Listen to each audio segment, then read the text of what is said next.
Well, happy St. Patrick's Day from all of us at 104.5 WOKV. It just so happened that I decided to wear, I guess, the green today.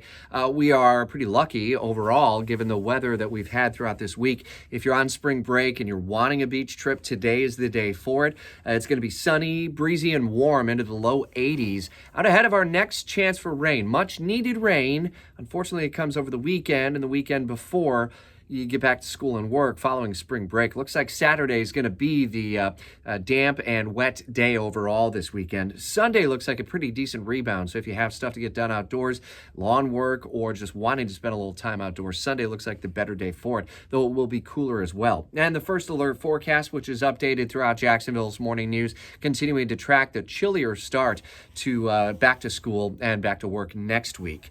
Big developments since you were last here in the ongoing investigation into last February's murder of Microsoft executive and young father Jared Bridegan, who was gunned down in Jacksonville Beach. Now, a second person has been arrested, and the intrigue here is that it is the husband of Bridegan's ex-wife. He was arrested on Thursday in the Orlando area on a charge of first-degree murder, and also the big development announced by the state attorney's office in a news conference we brought you live Thursday during the lunch hour on WOKV is that the only other suspect charged in this murder, Henry Tennant, agreed to plead guilty to second-degree murder in a deal with the state attorney's office that sees him testifying against and opening up about what happened in the alleged conspiracy to kill Bridegan in front of his young daughter at the time. She was unhurt, remember. So far, no charges have been formally announced against anyone else, including the ex-wife, but that's going to be a storyline that we'll follow very closely. Extradition of this guy from the Orlando area is going to happen as early as today. When it happens, we'll bring you live updates